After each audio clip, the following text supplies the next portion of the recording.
জয় যিশু, হালেলুয়া। আমরা প্রত্যেকে আনন্দিত, খুশি। শুধু নিজে আসতে পেরে খুশি নয়, কিন্তু আমার পড়োশিকে দেখে আমার খুশি লাগছে যে ও প্রভুর ঘরে এসেছে।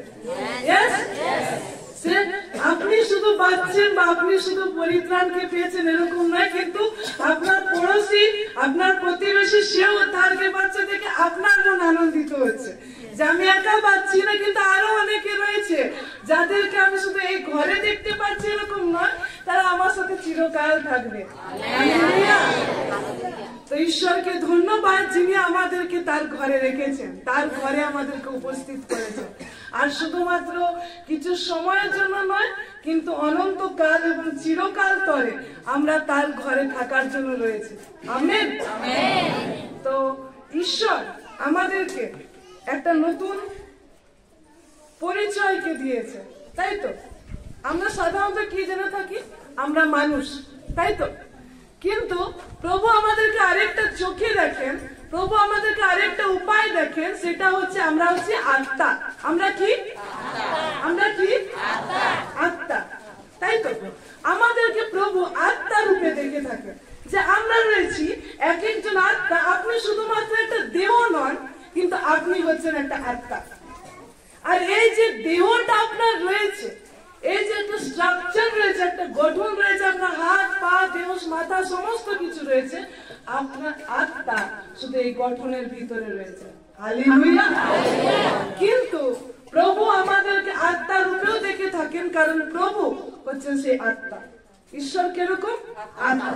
আর ঈশ্বরের বাক্য বলে যেমন আমি আছি তোমরা তেমনি আছো। হালেলুয়া। তিনি যদি আত্মা হয়ে থাকেন, তাহলে আমাদের মধ্যেও তিনি আমার এমন এক আত্মা দিয়েছে যে আত্মায় আমরা চলাফেরা করি। যদি কোনো মানুষকে দেখি যে খুব সে হট টেম্পার, একটুতেই রেখে যায়, কারো যদি মনে থাকে মানে তার লোভ থাকে, কারো যদি ইচ্ছা থাকে ঝগড়া করার ইচ্ছা থাকে, কারো যদি গালি থাকে, একটু কিছু রেগে গেছে তার মুখ থেকে খারাপ খারাপ গালি বেরোচ্ছে, এটা সে নয় যে সে করছে, কিন্তু তার আত্মার ভিতরে, তার আত্মার ভিতরে সমায় গেছে, কি বলবো মানে মিশে গেছে। এই জন্য সে সেই টাইমে যখন তার সাথে যেটা হয় সে করে ফেলে, সে আত্মা দিয়ে সেটা করে ফেলছে। তার মানে আমাদের এই আত্মাতে আমাদের পার্সোনালিটি, আমাদের ক্যারেক্টার, আমাদের চরিত্র লুকিয়ে থাকে। বুঝতে পারছি আমরা কোথায় আমাদের ক্যারেক্টার লুকিয়ে থাকে? আমাদের আত্মাতে।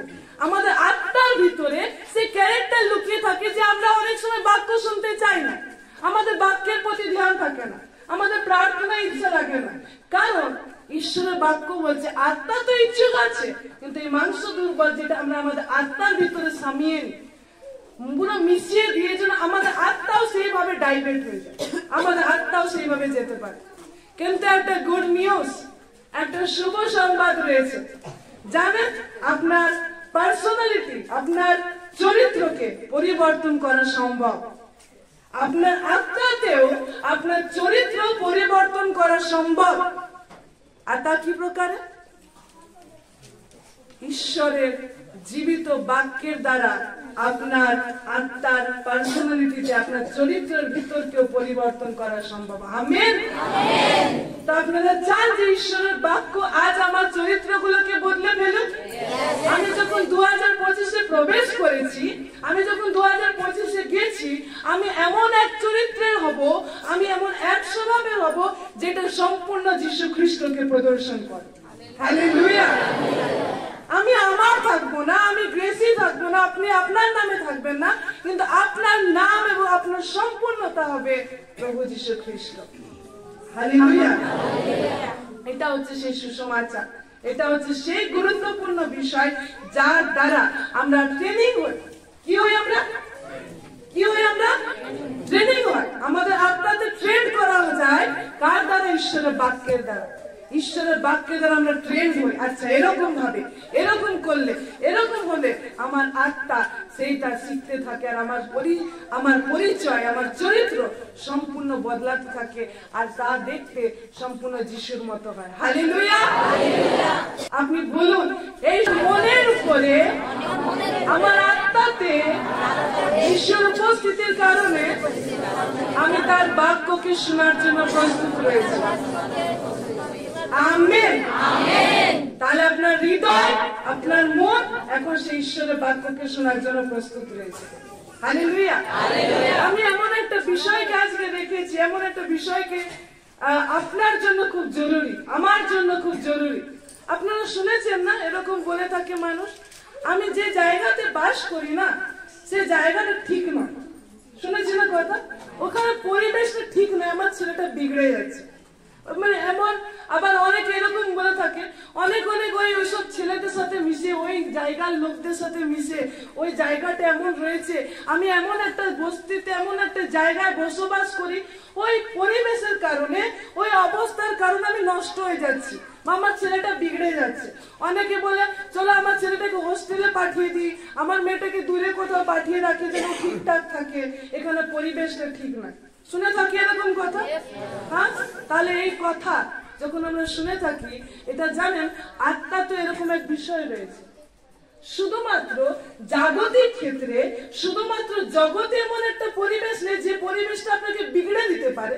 আবার এটা উল্টোও হয়, কেউ কেউ বলে থাকে আমি এমন একটা পরিবেশের মানুষ হয়েছি, এমন একটা ঘরের মানুষ হয়েছি যেখানে আমি খুব আরামের সাথে বৃদ্ধি পেয়েছি। আমি বলে থাকি আমি আমার এমন একটা পরিবারে জন্ম নিয়েছি, আমি এমন একটা পরিবেশে জন্মগ্রহণ করেছি যেখানে আমাকে প্রভুতে প্রতিপালন করা হয়েছে, যার জন্য আমি এই জায়গায় দাঁড়িয়ে রয়েছি। আমি সাক্ষ্য দিই, বলে থাকি। তো মানে একটা কিছু রয়েছে, এমন একটা কিছু স্থান রয়েছে, এমন একটা কিছু পরিবেশ রয়েছে যেটা দায়ী হয় সে ভালো হবে না খারাপ হবে, তার জীবনটা ভালো চলবে না খারাপ চলবে। ঠিক বলছি আমি? জগতে আমরা এমনি দেখতে পাই আত্মিক বিষয়েও এমন একটা পরিবেশ রয়েছে, এমন একটা জায়গা রয়েছে যেটা নির্ভর করে আপনার আত্মা কতটা ঈশ্বরের সাথে কানেক্টেড থাকে। হালেলুয়া। তো আজকের যে বিষয় হচ্ছে তা আপনার জন্য খুবই গুরুত্বপূর্ণ, কারণ সেটা আপনার জীবনকে একদম পরিবর্তন করে রেখে দিতে পারে। আমেন। ঈশ্বর আমাদেরকে সেই জায়গায় নিয়ে যেতে চায়।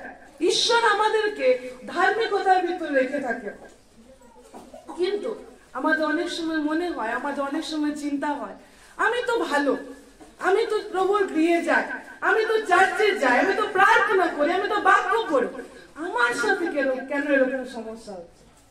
মনে হয় না কখনো কখনো? আমি তো প্রভুর পথে চলছি, লোকে আমাকে কেন বিরোধ করছে?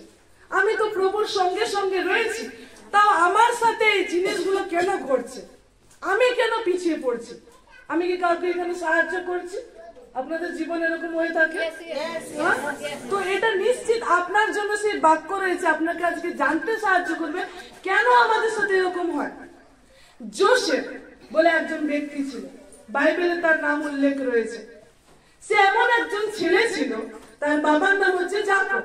সে এমন একটা ছেলে ছিল, সে কিন্তু বড় ছেলে ছিল না। সে যে ঘরের বড় ছেলে হয় তাদের উপর অনেক দায়িত্ব থাকে, তাই তো? তার বাবা মারা তাকেই বেশি দায়িত্ব দেয় বড় ছেলের উপর। কিন্তু সে বড় ছেলে ছিল না, কিন্তু সে এমন একটা ছেলে ছিল যে ঈশ্বরের পথে চলালো। এই জন্য তার বাবা একটা আংরাক্ষা বা একটা কি বলবো, একটা জামা মতো তাকে দিয়েছে। পুরাতন নিয়মে এরকম আংরাক্ষা বা এমন কিছু এরকম কালারফুল একটা ড্রেস তখনই দেওয়া হতো যাদেরকে দায়িত্ব দেওয়া যায়, যাদেরকে ভাড়াবাদ দেওয়া যায়। এরকম যাকব আগে বুঝতে পেরেছিল যোসেফের ভিতরে কিছু তো আছে, যার জন্য তাকে সেই জামাটা দিয়েছিল, সেই আংরাক্ষাটা সে পেয়েছিল। কিন্তু এই যোসেফ খুব আরামে এবং খুব ভালোভাবে তার বাবা মা এবং তার আরো ভাই যারা রয়েছে তাদের সাথে প্রতিপালন হচ্ছে। কিন্তু এমন কিছু অনেক কিছু ঘটনা, আগে অনেক ঘটনা হয়েছে যার কারণে এই যোসেফ এখন গেছে মিশর। ঠিক আছে, যোসেফ আগে কোথায় ছিল? ইসরায়েলে। আর খুব ভালোভাবে, খুব সুন্দরভাবে একটা পরিপাটি পরিবেশে যোসেফ বড় হচ্ছিল। ঘুম থেকে উঠলেই তার জন্য খাবার প্রস্তুত থাকতো, ঘুম থেকে উঠলে তাকে অন্য কাজ করতে হতো না। তার ঘরে অনেক দাস দাসী চাকররা ছিল, তাদের সব কিছুতে হেল্প করছিল। তারপর যোসেফের সাথে এমন কিছু ঘটলো, তার ভাইরা মিলে তার বিরুদ্ধে এমন ষড়যন্ত্র করলো তাকে কি করা হলো, অনেক হিস্ট্রি রয়েছে, তার ভিতরে তাকে কি করা হলো, মিশরে বিক্রি করে দেওয়া হলো। কি করা হলো, কি করা হলো, যখন বিক্রি করা দেওয়া হয়েছে, সে এবার গেছে, সে একটা ভালো ঘরের ছেলে ছিল। আপনি আপনার ঘরের ছেলে ঘুম থেকে উঠেন, দেখেন আপনার মা রান্না করে দিচ্ছে, আপনি উঠে খেয়ে যান, এরকম ঘরে একটা ছেলে ছিল। এখন এমন জায়গায় মিশরে সে গেছে, সেখানে ওকে ঝাড়ু পোছা করতে হচ্ছে, চাকর বাকরে খাটনি করতে হচ্ছে। কিন্তু সে ব্যক্তিটা কি ছিল, ধার্মিক ছিল, সে অনেক ভালো ব্যক্তি ছিল, সে পাপের ভিতরে জড়িয়ে ছিল না। তো তার জীবনে এরকম কেন, সে প্রশ্ন করতে পারত। যেমনি আজ আমি আপনি প্রশ্ন করে থাকি, আমি তো খুব ভালো হচ্ছি, আমি তো ঈশ্বরের পথে চলছি, আমার জীবনে এরকম কেন? ও তো কত তাড়াতাড়ি বেড়ে যাচ্ছে, ওর তো প্রমোশন কত তাড়াতাড়ি হয়ে যাচ্ছে, ও তো কত রোজগার করে ফেলছে, আমি তো পারছি না। এরকম আমাদের অনেক সময় চিন্তা হয়। এই যোসেফের জীবনে চাকর বাকরে কাজ করতে করতে তার জীবনে এমন একটা পরীক্ষা এলো, এমন একটা সমস্যা এলো, তাকে ব্যভিচারের মতো একটা নোংরা দোষে, যেখানে সে কিছুই করেনি, সেই দোষে তাকে জেলে পাঠিয়ে দেওয়া হলো। আর জেলে যাওয়ার পর সেখানে লেখা আছে অনেক কয়েক বছর সে জেলে ছিল। আর এরকম করে 13টা বছর এই যোসেফ নিজের বাড়ি থেকে আলাদা রয়েছে। সে একটা বাড়িতে একটা নিজের পুত্রের মতো জীবনযাপন করতো, একটা ছেলে যেরকম জীবনযাপন করে। কিন্তু এই যোসেফের জীবনে 13 বছর এমন কিছু একটা হয়েছে, সে নানা ধরনের পরীক্ষার ভিতর রয়েছে। সে কষ্টের ভিতর যাচ্ছে, চাকর বাকরের ভিতরে যাচ্ছে, সে জেলে কয়েদি হিসেবে যাচ্ছে। 13টা বছর আপনাদের হয়তো মনে হতে পারে, বাপরে 13 বছর, 13 বছর এত সমস্যার ভিতরে, 13 বছর পরীক্ষার ভিতরে আমাকে থাকতে হবে। অনেকে নিজেদের পরীক্ষাকে বা অনেকে নিজেদের সমস্যাকে একসেপ্ট করতে পারে না, গ্রহণ করতে পারে না। আপনি বলবেন 13 বছর পরীক্ষা তাকে সহ্য করতে হয়েছে, ভালো মানুষকে এত কেন? যার যত পরীক্ষা বেশি তার জন্য তত তার স্থানটাও বেশি। হালেলুয়া। যার যেরকম পরীক্ষার সময় বেশি হচ্ছে, আপনি জানেন তার স্থানটাও দিন দিন বেশি হচ্ছে। আপনি যদি বলেন 13 বছর আমি পরীক্ষা দিতে চাই না, যখন একটা বাচ্চা বড় হয়, সে যখন মাধ্যমিক দেয়, তার তখন কত বয়স থাকে? 15 বছর। সে যখন 12 দেয়, তার কত বছর হয়? 17-18 বছর। হ্যাঁ, সে এখন ভাবতে পারে আমি 12 অব্দি পড়বো, তো তার 18 বছর অব্দি পরীক্ষা আসবে। সে ভাববেন না আমি মাধ্যমিক পর্যন্ত পড়বো, আর পড়বো না, তো তার 15 বছরে পরীক্ষা আসবে। সে যদি এবার হায়ার ডিগ্রি করতে চায়, পিএইচডি লেভেলে যেতে চায়, এমএ করতে চায়, তো তার জন্য আরো পরীক্ষা আসতে থাকবে। এবার সেই ব্যক্তি এলকেজিতেই বলতে পারে আমি আর পড়বো না, 1-2 বছরে তার পরীক্ষা শেষ। বুঝতে পারছি আমরা আমি কি বলতে চাইছি? আপনি যত হায়ার লেভেলে যাবেন, আপনার বছরটা ওরকম হবে, কিন্তু আপনার জন্য এক উচ্চ স্থান রয়েছে। আমেন। কেউ কেউ বলতে পারে আমার এত পরীক্ষা চাই না। আপনি এলকেজিতে আপনি 1 ক্লাস পড়ে ছেড়ে দিতে পারেন, 5 বছর অব্দি হয়তো আপনার পরীক্ষা হবে, তারপর হবে না, শেষ। কিন্তু আপনার স্থানটা ওই 1 ক্লাসে থেকে গেল।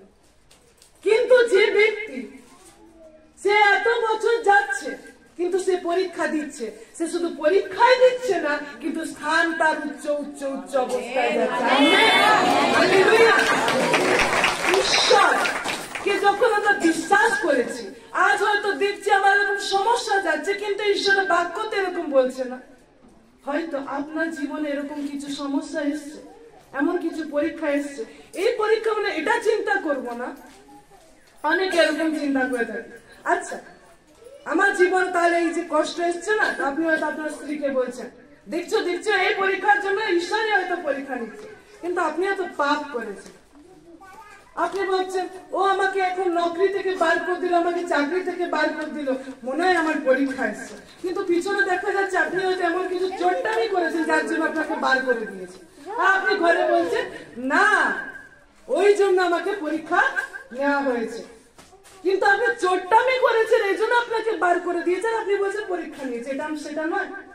কিন্তু যে ঈশ্বরের পথে চলছে, ধার্মিকতার ভিতরে জীবন যাপন করছে, যার নির্ভরশীলতা ঈশ্বর, তার জীবনে যখন পরীক্ষা আসে, ঈশ্বর সেখান থেকে তাকে উচ্চে তুলতে জানেন। হালেলুয়া! ঈশ্বর জীবন্ত রয়েছে, সেই ঈশ্বরের শক্তি রয়েছে। হয়তো মনে হতে পারে 13 বছর, হয়তো মনে হতে পারে 5 বছর, হয়তো মনে হতে পারে অনেক সমস্যার ভিতর আপনি যাচ্ছেন, কিন্তু আপনি জানেন আপনার স্থানটা কোথায় উঠছে। হালেলুয়া! আপনার স্থানটা কোথায় উঠছে। এরকম ভাবে ঈশ্বর চায় আমাদের পরিবেশগুলোকে তিনি নবীন করতে। যখন যোসেফের জীবনে এরকম কয়েদিতে গেছে, চাকর বাকর হিসেবে গেছে, জানেন এই যোসেফই একদিন সে মিশরের প্রধানমন্ত্রী হিসেবে ঠেলেছিল। হালেলুয়া!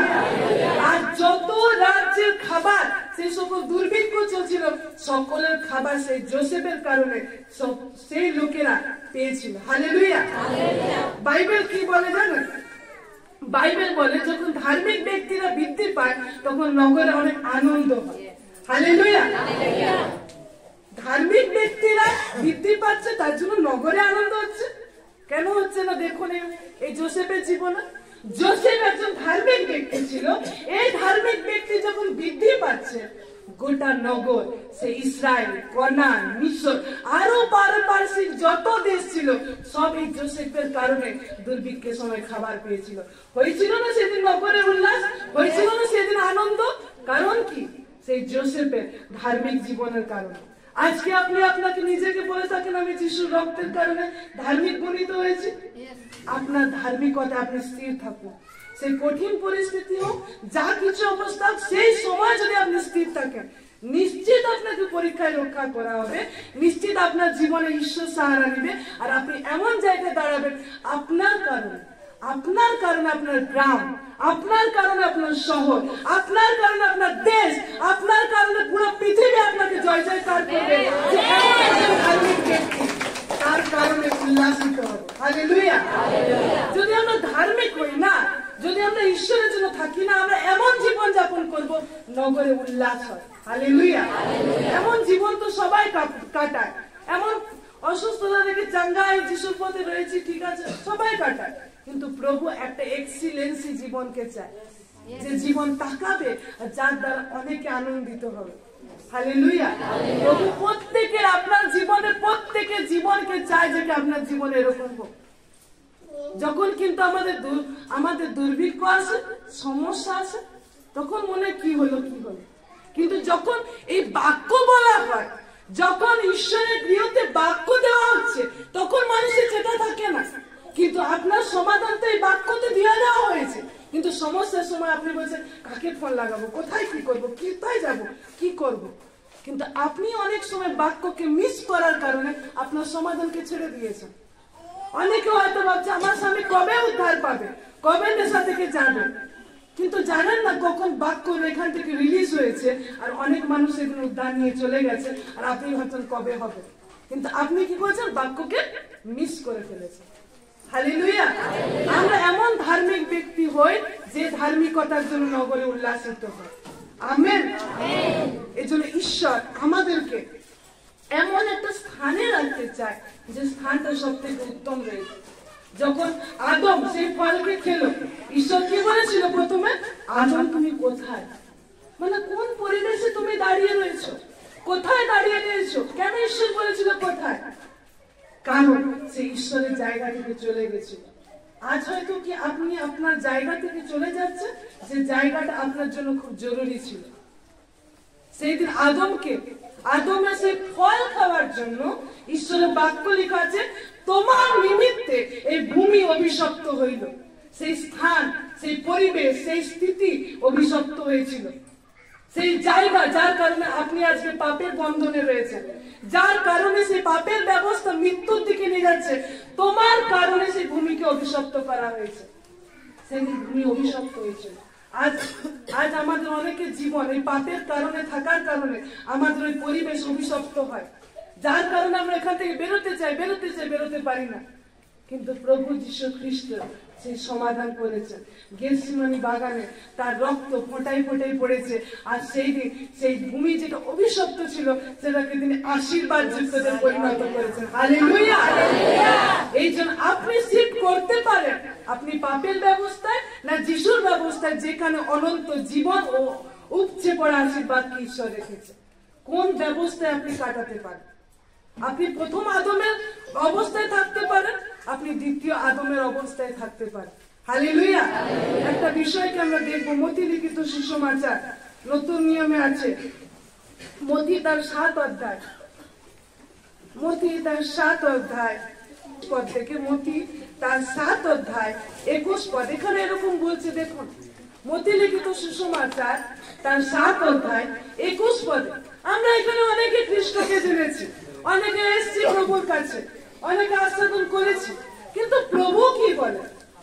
প্রভু তো বাক্য বলছে যে হৃদয়, যে মুখে স্বীকার করে সে কি পায়? যে মুখে স্বীকার করে কি পায়? সে পরিত্রাণ পায়, উদ্ধার পায়, তাই না? ঈশ্বরের বাক্যে বলছে। কিন্তু দেখুন সেই যিশুই কি বলছে, মথি তার 7 অধ্যায় 21 পদ, মথি তার 7 অধ্যায় 21 পদ, যাহারা আমাকে হে প্রভু হে প্রভু বলে, তাহারা সকলেই যে স্বর্গের রাজ্যে প্রবেশ করিতে পাইবে এমন নয়, কিন্তু যে ব্যক্তি আমার স্বর্গস্থ পিতার ইচ্ছা পালন করে সেই পাইবে। হালেলুয়া। অনেকে রয়েছে পৃথিবীতে, অনেকে খ্রিস্টান নামে রয়েছে, সবাই হে প্রভু তোমার নামে তো ডাকছি, কিন্তু ঈশ্বরের বাক্য কি বলছে? এখানে অন্য কোন পৌল, ঈশ্বরের শিষ্য, যিশু শিষ্য বলছে এমনি নয়, স্বয়ং যিশু এই কথা বলছে। সকলে যতজন আমাকে হে প্রভু বলছে, সবাই যে স্বর্গের রাজ্যে যাবে এমনটা নয়, কিন্তু যে আমার স্বর্গস্থ পিতার ইচ্ছাকে পালন করে সেই যাইবে। হালেলুয়া। তারপর 22 পদ দেখুন, বলছে সেই দিন অনেকে বলিবে হে প্রভু আপনার নামে আমরা কি ভাববানি বলি নাই? আপনার নামে কি ভূত ছাড়াই নাই? আপনার নামে কি অনেক পরাক্রম কার্য করি নাই? তখন আমি তাহাদেরকে স্পষ্টই বলিব, আমি কখনো তোমাদেরকে জানি নাই, হে অধর্মচারীরা আমার নিকট হইতে দূর হও। হালেলুয়া। কেউ কি এখান থেকে শুনতে চাইবেন যিশু বলবে গেট আউট, চলে যাও, দূর হও? শুনতে চাইবেন না। এখানে কি বলছে ঈশ্বরের বাক্য? বলছে সেই দিন অনেকেই বলবে আমি কি আপনার নামে ভাববানি করি নাই? আমি কি আপনার নামে ভূত ছাড়াইনি? আমি কি আপনার নামে পরাক্রম কার্য করিনি? হ্যাঁ, আপনি বলবেন এগুলো তো সব ঈশ্বরের কাজ বলছে, তো এদেরকে ঈশ্বর কেন বলছে? তার মানে কি ভাববানি যে সে ঈশ্বরের ভিতরে রয়েছে তার কি প্রমাণ নয়? না। কোন ব্যক্তি যিশু নামে ভূত ছাড়াচ্ছে, তার ভিতর যে যিশু বসবাস করছে, এটা কি প্রমাণ নয়? না। সে এমন একটা পরিবেশে হয়তো রয়েছে যেখানে সে অনেক পরাক্রম কার্য করছে, কিন্তু সেটাও তার জীবনের প্রমাণ নয়। প্রমাণ নয় যে সে কোন পরিবেশে বসবাস করছে।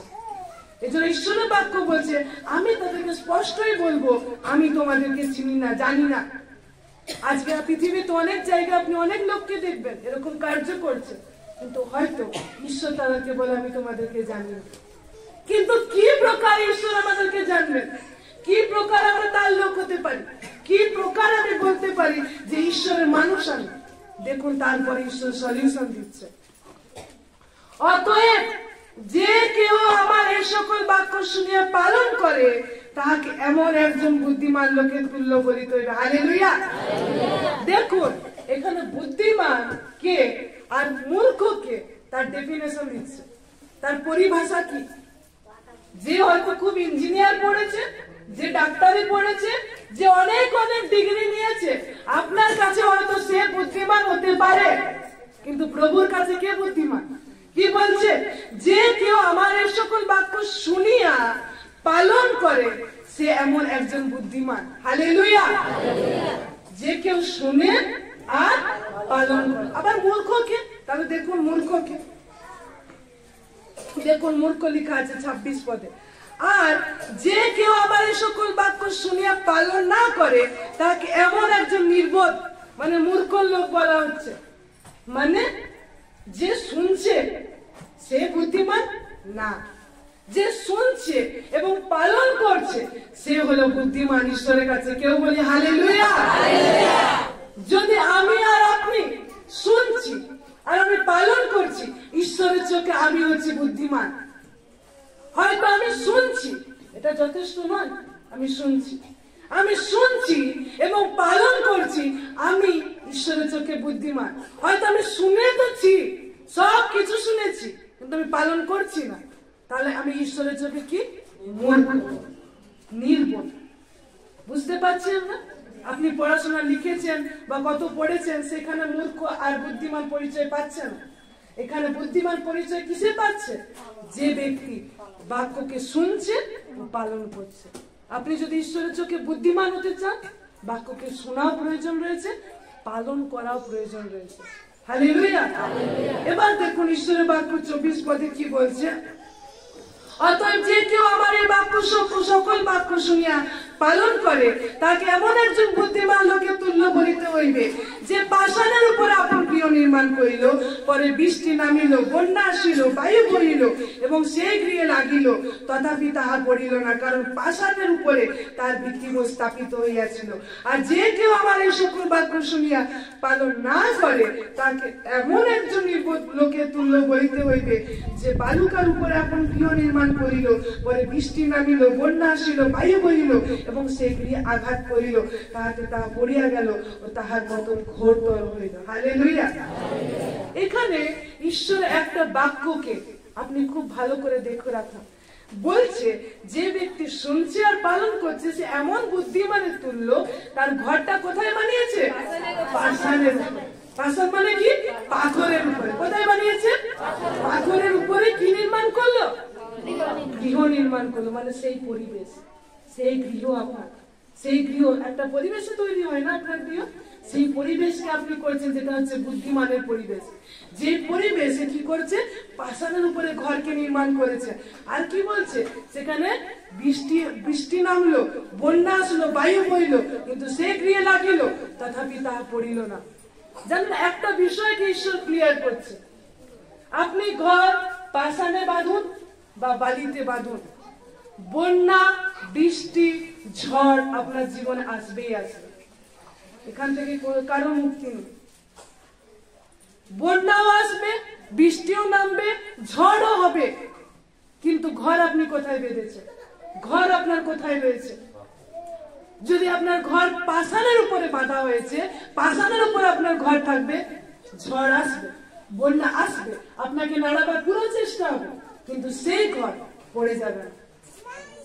যদি দেখি এখান থেকে আরো ভালো স্পষ্ট, যদি লুকেও দেখবেন, সেম আছে, লোক তার 6 অধ্যায়, ওখানে আরো স্পষ্ট লেখা আছে, আপনারা বুঝতে পারবেন। লোক লিখিত সুসমাচার তার 6 অধ্যায় 46 থেকে, লোক তার 6 অধ্যায় 46 পদে কি বলছে দেখুন, আর তোমরা কেন আমাকে হে প্রভু বলিয়া ডাকো, অথচ আমি যাহা যাহা বলি তাহা করো না। যে কেউ আমার নিকটে আসিয়া আমার বাক্য শুনিয়া পালন করে, সে কাহার তুল্য তা আমি তোমাদেরকে জানাইতেছি। সে এমন এক ব্যক্তির তুল্য, যে গৃহ নির্মাণ করিতে গিয়া খনন করিল, খুঁড়িয়া গভীর করিল, পাষাণের উপরে ভিত্তি স্থাপন করিল, পরে বন্যা আসিলে সেই গৃহে জলস্রোত বেগে বহিল, কিন্তু তা হেলাইতে পারিল না, কারণ তা উত্তম রূপে নির্মিত হইয়াছিল। আমেন। এখানে দুটো ব্যক্তিকে দেখতে পাই, যারা দুজনে ঘর বাঁধছে, নিজেদের পরিবেশকে তৈরি করছে। একজন কি করছে? পাষাণের উপরে ঘর বেঁধেছে। কি লেখা আছে সেখানে? সে পাষাণের ঘর বানাতে গিয়ে লেখা আছে, সে খনন করলো, মানে গর্ত করলো, গর্ত করেছে জায়গাটাকে, দিয়ে এখানে ভিত তৈরি করেছে। আরেকজনের ব্যক্তির কথা কি বলছে? যে শুনিয়া পালন না করে, সে এমন ব্যক্তির তুল্য, মৃত্তিকার উপরে বা বালির উপরে বিনা ভিত্তিমূলে গৃহ নির্মাণ করিল, পরে জলস্রোত বেগে বইয়া সেই গৃহে লাগিল, আর অমনি তা পড়িয়া গেল এবং সেই গৃহে ভয়ঙ্কর সেখানে ক্ষতি হয়েছে। যদি দুটো ব্যক্তিকে দেখি, কার ঘরটা বানাতে তাড়াতাড়ি হবে? যে পাথরের উপরে বানিয়েছিল না যে বালির উপরে বানিয়েছিল? বালির উপরে। হয়তো আপনি বালির উপরে খুব তাড়াতাড়ি ঘর বানিয়ে নিয়েছেন, কোনো খোঁড়াখুড়ির প্রয়োজন নেই, ফটাফট পুরো ঘর লেগে যাচ্ছে। কিন্তু সেখানে কি বলছে? যখন ঝড় আসবে, বন্যা আসবে, তুফান যখন আসবে, আপনার ঘরটাকে যখন হেলাবার চেষ্টা করবে, খুব তাড়াতাড়ি শীঘ্রই পড়ে যাবে, আর ভয়ঙ্কর ধ্বংস সেখানে লেখা রয়েছে। এই ধ্বংসের জন্য কি আপনি বলতে পারবেন ঈশ্বর তাই? আপনি কখনো বলতে পারবেন প্রভু কি করলে তুমি? কখনো আপনি বলতে পারবেন না, কারণ ঈশ্বরের দৃষ্টান্ত দ্বারা আপনাকে জানাচ্ছে। কিন্তু যে বুদ্ধিমান ব্যক্তি ছিল, যে শুনেছে আর শুনে পালন করেছে, সে এমন একজন ব্যক্তি ছিল, সে প্রথমে গর্ত খুঁড়েছে। তার গর্ত খুঁড়তে সময় লেগেছে, ভিত বানাতে সময় লেগেছে। হয়তো যে বাড়ির উপরে ঘর বানাচ্ছিল তার ঘর হয়ে গেছে, আর দেখে হয়তো তাকে ঠাট্টা করছে, হাসছে। হয়তো সেই ব্যক্তি যে যাকে আপনি দেখতে পাচ্ছেন খুব তাড়াতাড়ি তার উন্নতি হয়ে যাচ্ছে, আর তাকে আপনাকে ঠাট্টা করে বলছে, যিশুকে জেনে কি হয়েছে তোর? কি দেখতে পাচ্ছিস তুই? কিছু হচ্ছে তোর? কিছু দেখা যাচ্ছে তোর? সে হয়তো আপনাকে ঠাট্টা করছে, কিন্তু আপনি বুদ্ধিমান ব্যক্তি, আপনার গৃহ সেই গর্তকে খুঁড়ছেন, ভিতকে তৈরি করছেন। কিন্তু সেই ভিতে যখন আপনি ঘরকে যখন বাঁধবেন, সেদিন যখন ঝড় দুজনের জীবনে আসবে, আপনার ঘর দাঁড়িয়ে থাকবে আর সেই ঘর ভেঙে যাবে। আজকে আপনি কোন ব্যক্তি তুল্য হতে চান? প্রথম জনের তুল্য না দ্বিতীয় জনের মতো? আপনি কি প্রথম জনের মতো হতে চান? এই প্রথম জনের মতো হতে অনেক কিছু আপনাকে গর্ত খুঁড়তে হয়, আপনার বাক্য ডিপ লাগে, আপনাকে অনেক কিছু সহ্য হয়তো করতে হয়, অনেক জোসেফের মতো অনেক পরিস্থিতিকে হয়তো পার করতে হয়। কিন্তু যখন জোসেফের ঘরকে তৈরি হয়েছিল না, গোটা রাজা এসে তার নিজের জামাকে খুলে দিচ্ছিল, রাজা তার আংটি নিজের আংটি জোসেফকে পরিয়ে দিচ্ছিল। এটা ছিল জোসেফ ঘর বানিয়েছিল। হালেলুয়া! আপনি সেই ব্যক্তি হন, আমি সেই ব্যক্তি হই যারা সে পাথরের উপরে ঘর বেঁধেছে, তার পরিবেশকে সে বাঁচিয়ে রেখেছে। কি পরিবেশ? কোন পরিবেশ জানেন? আমরা একটা পরিবেশে হয়তো ছিলাম, আমরা এমন একটা নোংরা পরিবেশের ভিতরে, পাপের ভিতরে, আদমের ব্যবস্থার ভিতরে আমরা হয়তো বসতি করতাম। কিন্তু প্রভু যীশু খ্রিস্টকে জানার জন্য, প্রভু যীশু খ্রিস্টের হৃদয়কে বিশ্বাস করার জন্য ঈশ্বরের বাক্য কি বলছে? যে শুধু মুখে বলে সে শুধু উদ্ধার পায়? সে শুধু উদ্ধার পায়? যে হৃদয়ে বিশ্বাস করে ও মুখে স্বীকার করে সে উদ্ধার পায়। হালেলুয়া! আপনার মুখে প্রভুকে ডাকা, আপনার প্রভুকে বলা, প্রভু তুমি একমাত্র ঈশ্বর, তুমি মঙ্গলময়, তুমি করতে পারো, এটা আপনার হৃদয় থেকে। আর যখন এটা হৃদয় থেকে বলেন, এটা হয় এফেক্টেড, এটা কার্য সাধক, তা আপনার জীবনকে পরিবর্তন করতে পারে। কিন্তু যিশুতে যে পরিস্থিতি, যিশুতে যে পরিবেশটা তৈরি হয় না, সেই পরিবেশটা কিরকম বলুন তো? ইসরায়েলীদের কথা আমরা শুনেছি, ইসরায়েলীদেরকে মিশর থেকে নিয়ে আসছিল। মিশরে তারা কি অবস্থায় ছিল? বন্দী অবস্থায় ছিল। কোন অবস্থায় ছিল তারা? বন্দী অবস্থা। আপনি নতুন জন্মের কথা শুনেছেন না? তো নতুন জন্মকে যখন শুনেছেন, এই নতুন নতুন পরিবেশে পাঠানো, আপনাকে একটা নতুন এনভায়রনমেন্ট দেওয়া, আপনাকে আপনার ঠিকানাটাকে পরিবর্তন করে একটা ঠিকানা দেওয়া, সেই ঠিকানার নাম হচ্ছে যীশু খ্রিস্ট। হালেলুয়া! আপনার ঠিকানা তখন পরিবর্তন হয়ে কি হয়ে যায়? খ্রিস্ট, যীশু।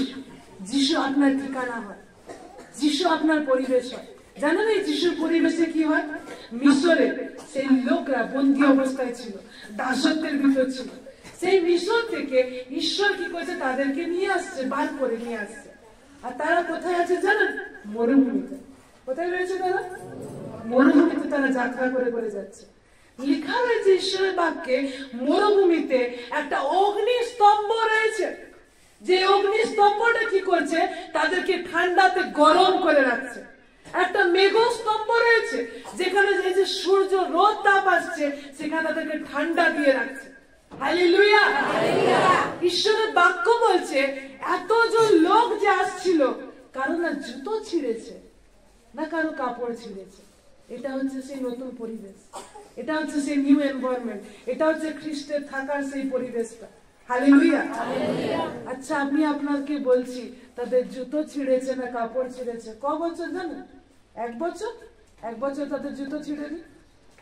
2-3 বছর তাদের জুতো কাপড় ছিঁড়েনি? জানেন, 40 বছর তাদের না জুতো ছিঁড়েছে না তাদের কাপড় ছিঁড়েছে। হালেলুয়া! 40 বছরে যদি একটা বাচ্চা থাকে, সে 40 বছরে তো একটা প্রাপ্তবয়স্ক হয়ে যায়। জানেন, তারা যখন যিশু পরিবেশে বাস করছিল, যিশু পরিস্থিতিতে তারা যখন বাস করছিল, তারা কিরকম ছিল?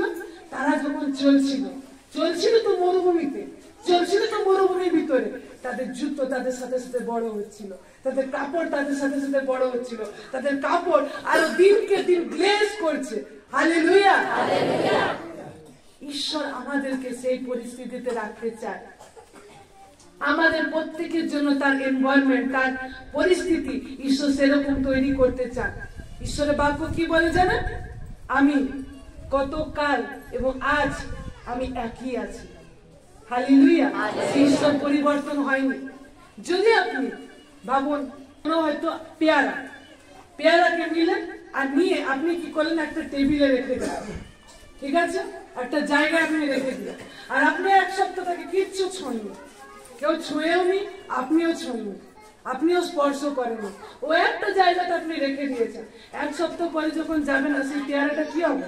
আপনিও তাকে ছোঁননি বা আপনার বাচ্চারাও গিয়ে নষ্ট করেনি, ও একটা জায়গাতে পেয়ারা রয়েছে। এক সপ্তাহ পর কি আপনি দেখছেন কি হবে? সেই পেয়ারাটা শুকিয়ে যাবে। যদি আপনি 2-3 সপ্তাহ পরে পেয়ারাটার কাছে যান, আপনি ছোঁননি, আপনি কিছু করেননি, আপনার ঘরের লোকও কেউ এখানে স্পর্শ করেনি বা কোনো বিষ মেরে দেয়নি, তো সেটা কি হবে? সেই পেয়ারাটা কি হবে? নষ্ট হয়ে যায়।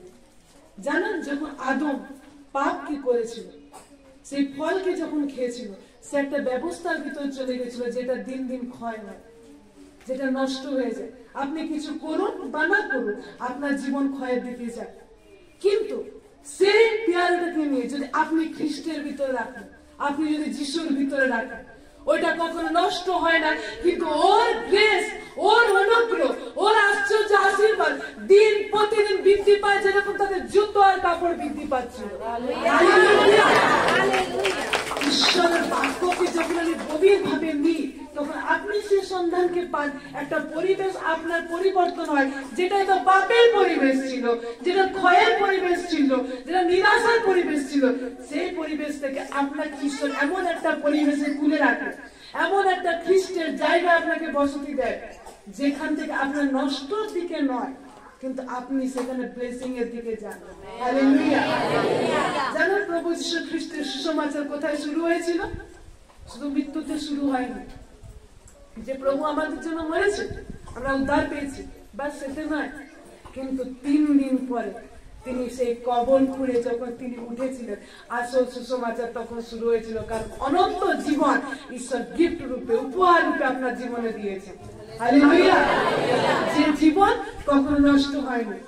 যিশু মৃত্যু থেকে উঠে আসার পর উদ্ধার তো পেয়েছি, যখন কিন্তু রেজারেকশন, যখন তিনি কবর থেকে উঠে এলেন 3 দিন পর, সেখানে একটা নতুন বিষয়কে শুরু হয়েছিল, সেটা হচ্ছে অনন্ত জীবন। হালেলুয়া! যে জীবন কখনো ক্ষয় হয় না, যে জীবন কখনো নাশ হয় না। হালেলুয়া! এই জন্য প্রভু আমাদেরকে এমন একটা অ্যাটমসফিয়ার, এমন একটা পরিস্থিতিকে তিনি রাখেন, যেখান থেকে ক্ষয় নয়, কিন্তু অক্ষয়কে ঈশ্বর রাখতে চান। ঈশ্বর আপনার জীবনের জন্য অনেক সময় ঈশ্বর দায়ী হয় না। আপনার জীবনে পরিস্থিতির জন্য, আপনার ছুটকারার জন্য, আপনার জীবনে মিরাকেল যে ঘটছে না, তার জন্য সবসময় দায়ী ঈশ্বর না। জানেন কে? জানেন, যিশু নিজের গ্রামে গেছে। কোথায় গেছে? যে গ্রামে নাসারতে, যেখানে যিশু নিজে প্রতিপালিত হয়েছে, যেখানে যিশু সেখানে বেড়ে উঠেছে, সেখানে যিশু গেছে। আর গিয়ে যেন বাইবেলে কি লেখা আছে, সেখানে প্রভু সেখানে কোনো বড় কাজ করতে পারেনি। সেই জায়গার জন্য সেখানে কি করতে পারেনি? কোনো বড় কাজ, কোনো মিরাকেল কাজ করতে পারেনি, বড় কাজ করতে পারেনি। আচ্ছা, যিশু কি ইচ্ছা করেনি করার জন্য? ঈশ্বরের বাক্যে লেখা আছে যিশুর ইচ্ছা ছিল সেই জায়গায় কাজ করার, কিন্তু তারা সেখানে অবিশ্বাস করেছিল। কিন্তু সেই থেকে, সেই একই যিশু একই জায়গা থেকে অন্য একটা জায়গায় তিনি গেছেন, যেখানে তার নিজের জায়গা নয়, কিন্তু পরজাতি জায়গা, যারা যিশুকে দেখেনি, যিশুকে চিনত না, সেই জায়গায় গেছে। আর সেখানে গিয়ে লেখা আছে তিনি অনেক বড় বড় কাজ করেছেন। হালেলুয়া! এটা নয় যে আপনি কোথায় রয়েছেন, কোন জায়গায় রয়ে কিভাবে আপনি বিশ্বাস করছেন। আপনি যদি ঈশ্বরকে সন্দেহ করেন, ছোট করে দেখেন, ঈশ্বর কাজ করতে পারবেন। যিশু এখানে আপনার জন্য আশ্চর্য কার্য করতে পারবে না। হয়তো অনেকে জীবনে আশ্চর্য কার্য হয়ে যাবে, আপনি বলেন আমি তো নিয়ে আছি। সে বিশ্বাসের জায়গাকে প্রয়োজন, যেটা হৃদয় থেকে আসে। আর যে বিশ্বাস কার্যকারী বিশ্বাস। কিরকম বিশ্বাস? কার্যকারী। ঈশ্বরের বাক্য বলছে তোমরা শুনে শুধু শ্রোতা মাত্র হয়ে থেকো না, ভুলে যেও না, কিন্তু যে বাক্যকে শুনেছো সেটা পালন করার ইচ্ছা রাখো, কাজ করার ইচ্ছা রাখো। আমি আজকে এটা শিখেছি। আজ থেকে আমি আমার পরিবেশকে পরিবর্তন করব।